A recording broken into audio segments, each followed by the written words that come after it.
안녕하세요. 주식 전업 투자자 주덕입니다. 이번 주도 시황을 한 주 마무리하고 다음 주를 준비하는 데 앞서서 한번 최근 시장이 어땠는지, 그리고 다음 주에는 어떤 이슈가 있고 최근에 돈이 몰린 종목이나 섹터는 어딘지 한번 체크하는 시간을 가져보도록 할게요. 일단은 미국장이 금요일날 나쁘지 않게는 끝났어요. 근데 다우존스만 약간 소폭 하락을 했습니다. 이때 나온 이슈가 생각보다 미국장이 고용 지표를 발표를 했는데 고용이 시장의 예상치를 크게 밑돌면서 다소 고용 지표가 안 좋게 나왔다고 합니다.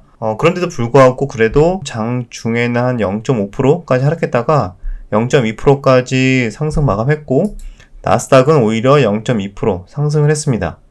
S&P도 그냥 보합 정도 유지를 했어요. 상대적으로 나스닥이 더 이렇게 강하게 올라간 이유가 그런 것 같아요. 고용이 생각보다 안 좋아? 그러면은 잠깐만, 원래 올해 연말로 갈수록 테이퍼링을 한다고 했는데 이렇게 고용 상태가 안 좋으면은 테이퍼링 설마 더 연기해야 하는 거 아니야? 이런 논리가 적용이 된 거예요. 경기가 너무 좋으면은 연준이 판단을 하기를 이제 빠르게 인플레이션 우려도 있고 하니까 빨리빨리 테이퍼링도 하고 그 다음에는 이제 금리 인상이고 이제 뭔가 그렇게 시장의 시그널로 받아들이고 있었잖아요. 그런데 생각보다 경기가 회복이 좀 더딜 수도 있겠네? 그러면 인플레이션도 안 올 것 같고 테이퍼링을 굳이 올해 안 해도 되겠다, 그런 식의 기대감이라고 생각을 합니다. 아직 뭐 정해진 건 없죠. 시장의 투자 심리가 고용지표가 안 좋게 나와서 오히려 뭐 하락을 한다는 게 아니라 테이퍼링에 대한 연기에 대한 기대감 반영이 된 것 같습니다. 그래서 나스닥도 그 발표하고 나서, 고용지표 발표하고 나서 조금 하락하다가 장 막판을 갈수록 상승 전환했고, 다우존스만 조금 하락한 시장. 자, 어쨌든 전반적으로 봤을 때는 전혀 신고가 이후의 추세를 훼손하는 것도 없고 미국장은 여전히 초강세장을 유지하고 있다 정도로 마무리할게요. 참고로 미국장은 오늘 6일날 노동절로 이제 휴장을 한다고 합니다. 그냥 이 정도는 그냥 체크만 하시고, 자, 우리나라 한번 볼게요. 자, 우리나라 업종 지수는 코스닥은 굉장히 V자로 지금 강하게 반등이 나오고 있습니다. 어느새 체감은 그렇게까지 느끼지 못했던 것 같은데 어느새 코스닥은 전고점까지 다 왔네요. 좀만 더 올라가면 신고가입니다. 그나마 미국장의 이런 신고가의 분위기를 좀 반영하고 있는 게 우리나라 코스닥 시장이 좀 더 낫네요. 코스피에 대비해서. 코스피는 상대적으로 아직까지 그래도 반등이 곧잘 나오고 있지만 코스닥에 비해서는 다소 좀 약한 흐름이 나오고 있다.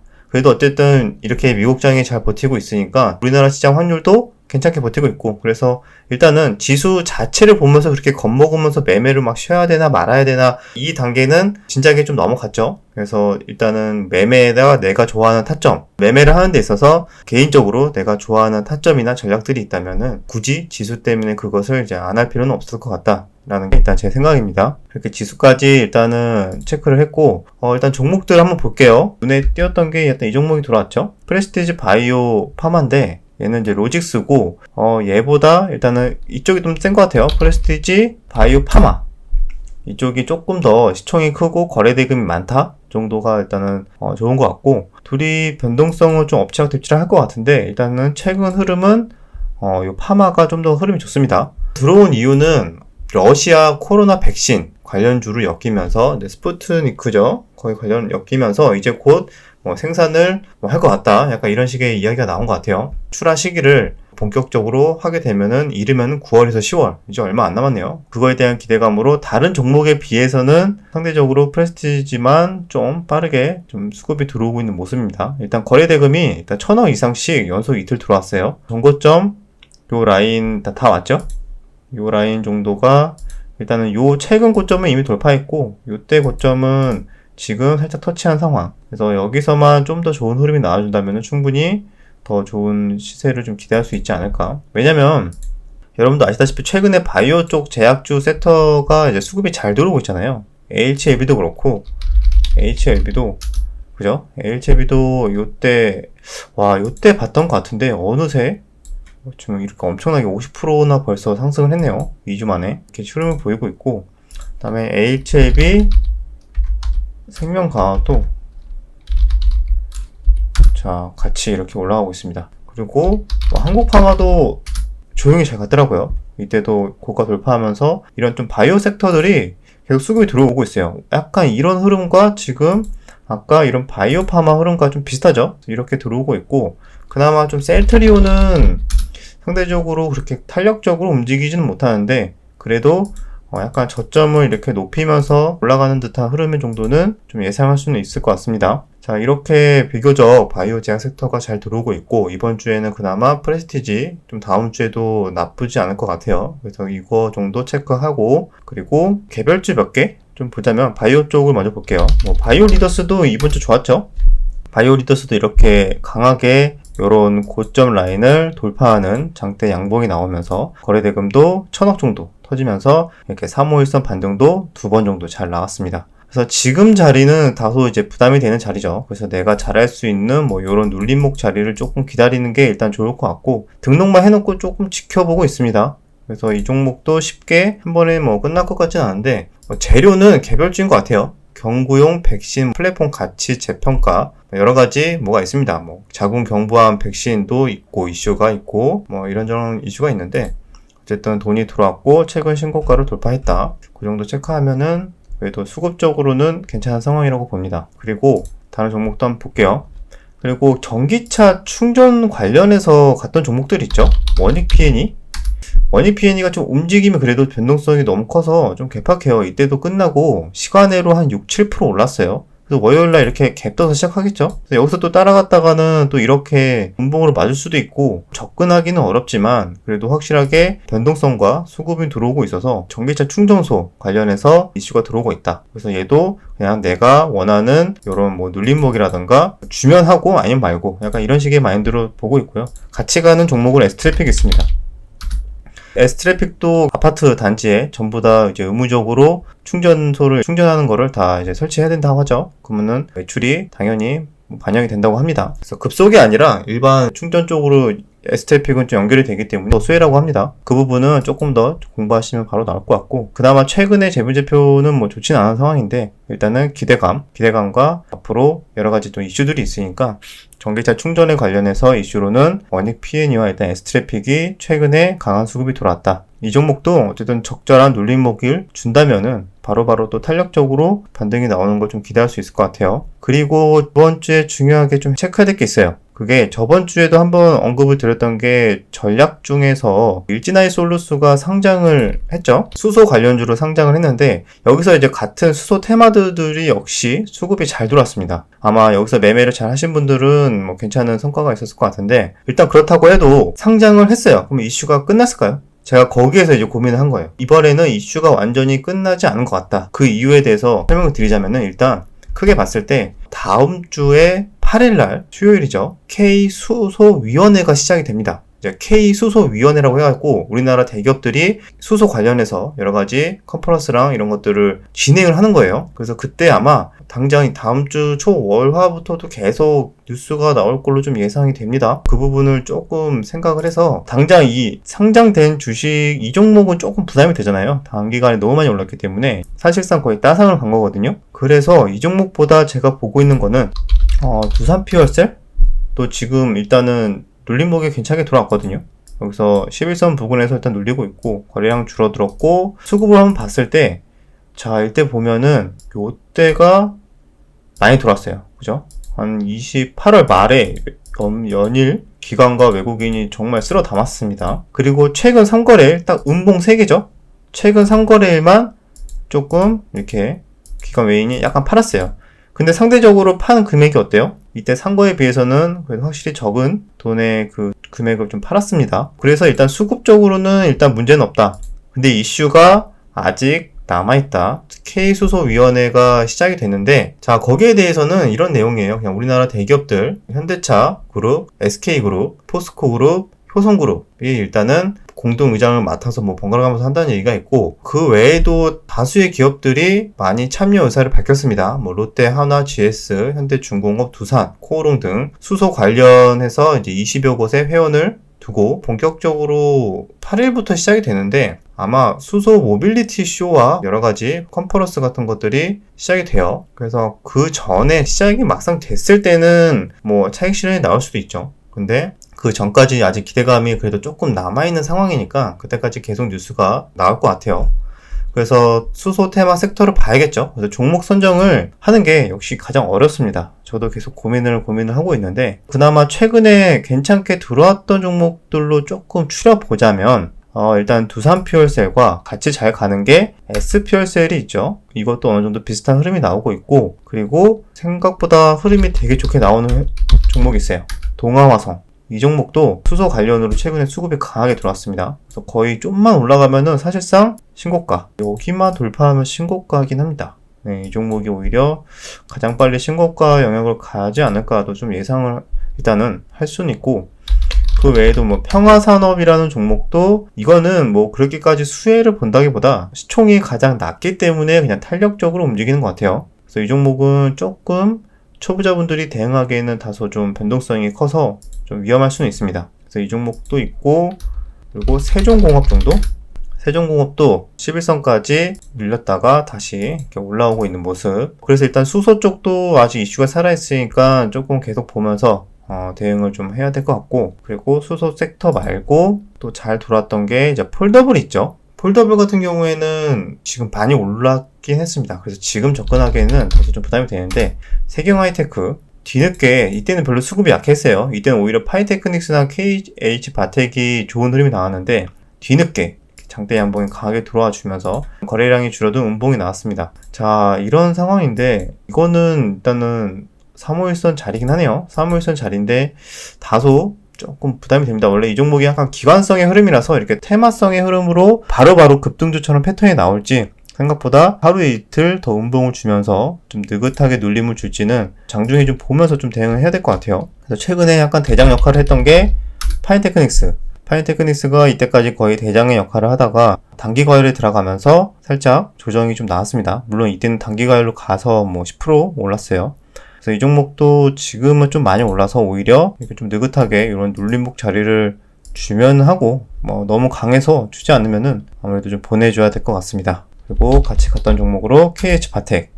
이 종목도 굉장히 좀 강하게 올라갔죠. 그래서 좀 더 이런 좋은 자리들을 단기 눌림을 좀 잘 줬으면 좋겠는데, 등록을 해놓고 지켜보면서 대응을 하면 될 것 같아요. 자, 그리고 개별주로 몇 개만 체크할게요.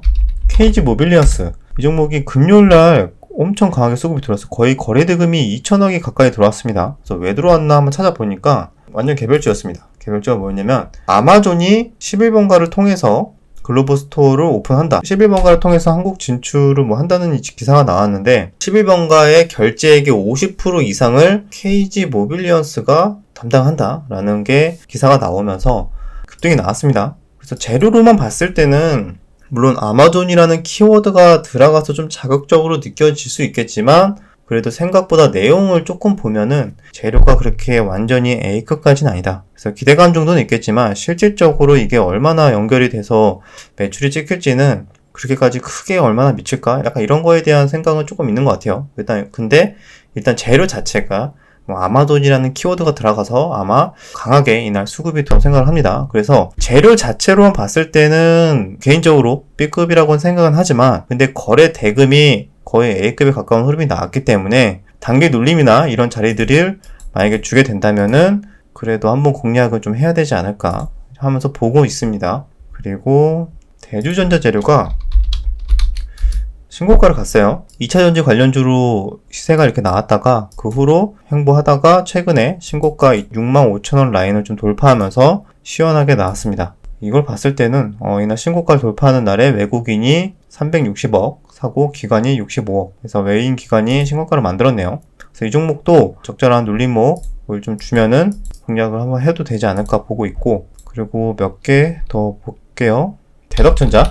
대덕전자도 하반기로 갈수록 실적이 아마 본격적으로 찍힐 것 같아요. 그래서 벌써 신고가를 갔습니다. 요런 라인, 지금은 11선을 일단은 거의 깰 확률이 높고, 그래서 깨고 오히려 요런 라인, 다시 요런 신고가 부근 라인까지 좀 빠져준다면은 한번 공략을 할까 일단 쳐다보고 있고, 그리고 네오위즈가 제가 저번에도 단타를 요런 구간에서 쳤다고 영상 올렸는데, 제가 영상에서도 설명을 드렸죠. 이미 한 중기 포지션을 가지고 있으면서 제가 이거를 뭐 중기적으로 그래도 좋게 보고 있기 때문에 그 내에서 그냥 단타도 자리 줄 때마다 그냥 한다라고 설명을 드렸어요. 근데 어떤 분들은 너무 단타를 종용하는 게 아니냐 뭐 이렇게 말씀하시는 분도 계신데, 단타를만 해라 이게 아니고, 저는 장기 투자와 스윙, 단타를 다 하는데 거기서 본인이 잘할 수 있는 영역에 좀 집중하면 될 것 같아요. 제가 이런 영상을 올렸다고 해갖고 무조건 뭐 단타를 뭐 이렇게 너무 추천하면 안 된다 이런 식으로 바라보시는 분도 있는 것 같아서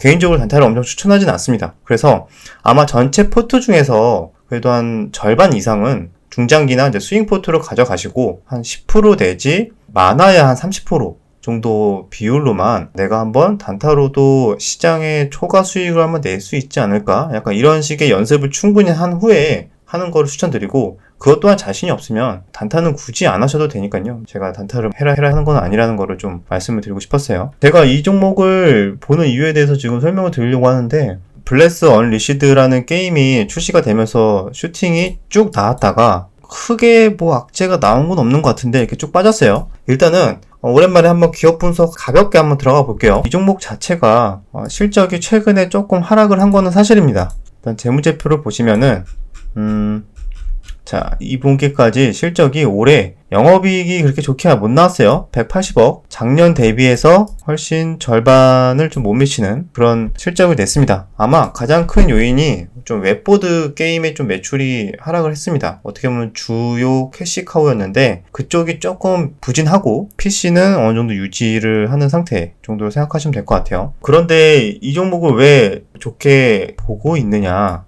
물론 뭐 추천까지는 아니지만 혹시나 물려 계신 분들이나 아니면 뭐 공부하신 분들이 있을 것 같아서 조금이라도 도움이 되고자 한번 설명드릴게요. 블레스 언리시드가 현재 동시 접속자입니다. 현재 한 11시 정도 됐는데 밤 11시죠. 43,000원을 유지하고 있어요. 그래서 이때도 보면은 계속 전주 대비 크게 하락은 안 하고 1000명, 2000명씩은 하락은 하고 있는데 이 정도로 그래도 유지가 되고 3만에서 4만 정도 때만 좀 유지만 돼도 솔직히 대박이라고 좀 생각을 하고 있었거든요. 주식에서는 그렇게 화답을 하지 않고 오히려 흥행이 안 됐다는, 거의 이거 주식 차트만 보면은 완전 망한 줄 알 것 같아요. 그래서 실제로 제가 게임도 한번 해보고 했는데 게임도 나쁘지 않고 실제로 지금 동시 접촉사가 이렇게 많고 동시 접속자가 이렇게 많고 검은 사막 같은 경우에 한 10,000명에서 20,000명 왔다 갔다 하거든요. 물론 그 게임은 나온 지 꽤 됐지만 흥행을 하는 게임도 그 정도 유지를 하고 있고, 그걸 감안해 봤을 때 이 정도 네오이즈 시총이 현재 6천억 되죠. 6,500억인데 이렇게 되면은 그래도 3분기는 조금 그래서 블레스 쪽 매출을 기대할 수 있지 않을까 좀 생각을 하고 있습니다. 저 정도 접속자면은 못해도 이게 매출이 스팀에서 나오는 게 아니라서 정말 이게 추정하기가 너무 어려운데, 인게임 매출이 이제 반영이 안 돼요. 게임 안에서 결제를 하는 거죠. 근데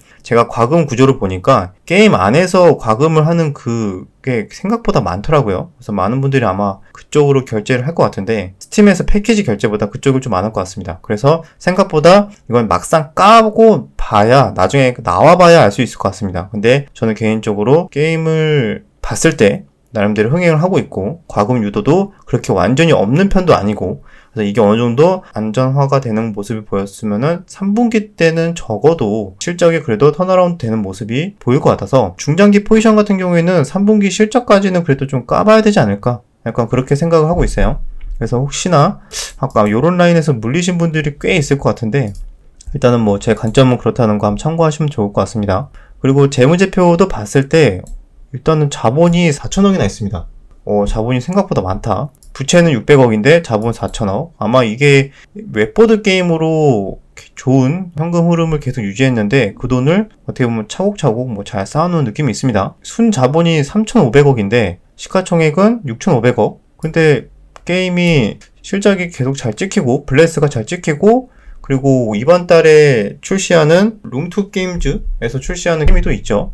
룽투 코리아. 물론 이제 블레스 IP를 이용해서 중국에 출시를 하는 겁니다. 아마 뭐 중국 전체 매출의 10%를 가져올 것 같은데 약 10% 정도를 이제 룽투랑 네오이즈랑 또 나눠 갖겠죠. 그래서 그거 자체로 봤을 때는 뭐 엄청난 이익까지는 아니더라도 그래서 중국 시장을 고려해 봤을 때 흥행을 하게 된다면 뭐 그것 또한 무시하지 못할 것 같다. 또는 블레스 IP에 대해서 재평가를 해야 된다. 약간 이런 식의 또 평가도 나올 수도 있고, 그 외에도 피해 거짓이라는 뭐 콘솔 게임이나 뭐 이런 것들도 하반기로 갈수록 신작들도 계속 나올 것 같고, 블레스도 대규모 업데이트도 할 것 같고, 그래서 여러모로 생각해 봤을 때 지금 주가가 그렇게 비싸 보이진 않아요. 다른 게임주에 비해서 저평가를 받는 이유가 아무래도 너무 좀 웹보드 게임, 좀 사행성 게임 위주로 매출이 크다 보니까 거기에서 밸류를 제대로 안 줬던 것 같은데 이제는 그래도 블레스 IP도 있고 여러 가지 콘솔 게임도 진출을 많이 하고 뭐 그러다 보니까 다른 게임주들 평균 밸류를 좀 받는다면은 업사이드가 좀 생각보다 많이 열려 있다고 좀 생각을 합니다.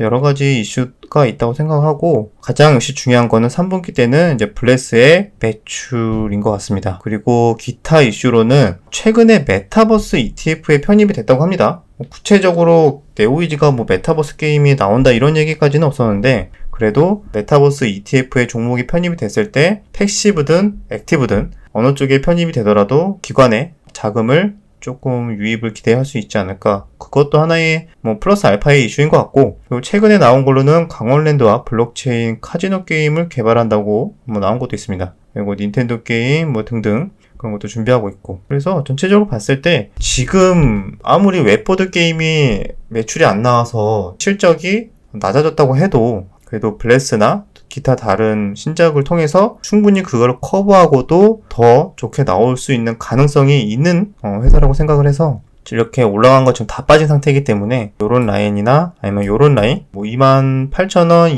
27,000원 깨고 26,000원까지도 만약에 요런 자리를 준다면 정말 길게 봤을 때는 나쁘지 않은 그런 자리라고 좀 생각을 합니다. 그래서 일단은 이 종목에 대한 이야기가 길었는데 어쨌든 종목에 대한 엄청난 추천이라고 생각하지 마시고 중장기 투자를 할 때는 이런 식의 접근 방법을 조금 생각한다. 그래서 여러분들도 너무 차트만 보시고 매매를 한다기보다 중장기로 종목에 대해서 기본적인 이 정도 분석 정도는 하고 앞으로 얘가 나올 만한 재료나 그런 것들이 뭐가 있는지 그거를 안 상태에서 그거를 반영해 봤을 때 지금이 그렇게 비싼가 저렴한가 정도의 정도 판단하고 그럼 그 안에서 내가 단타를 하더라도 그런 종목에서 단타를 한다면 비교적 조금 마음 편하게 할 수 있지 않을까. 다른 위험한 엄청 급등락을 하는 정치 테마주나 이런 종목을 하기보다 내가 단타가 다소 좀 서툴고 어렵다 하면은 굳이 단타를 할 때도 이렇게 분석을 하고 단타 하면서 중장기 투자 같이 가져가고 약간 이런 식으로 하시면은 초보자분들도 나쁘지 않게 처음에 배울 수 있지 않을까. 단타를 꼭 하라는 건 아니고 꼭 하시고 싶을 경우에 그렇게 접근하는 게 좋다는 거죠. 그나마 안전하게 가자. 그런 의미고 다시 한번 말씀드리지만 장기, 단기를 같이 하시는 분들 중에 대부분은 당연히 장기 포트를 좀 더 크게 가져가시고 단타 포트는 한 10%나 20% 이렇게 적게 가져가시면서 그렇게 크게 부담이 안 되는 정도 선에서 잘 운영을 하셨으면 좋겠습니다. 어쨌든 이런저런 이야기가 하다 보니까 벌써 너무 오래 찍게 됐는데 다음 주도 여러 가지 이슈가 있었죠. 다시 한번 간단하게 정리를 해드리자면 이제 수소 K위원회가 9월 8일날 이슈가 있으니까 그 전까지 뭔가 움직임이 있을 것 같고 그 외에 몇 개 개별주들 체크했고 폴더블은 조금 조정을 기다릴 것 같고 바이오주들은 여전히 계속 수급이 들어오고 있다. 이 정도로 마무리하겠습니다. 그래서 다음 주도 잘 대응하셔서 성투하시고 내용이 유익하셨다면 구독과 좋아요, 댓글 부탁드리도록 하겠습니다. 그럼 다음 영상에서 뵙겠습니다.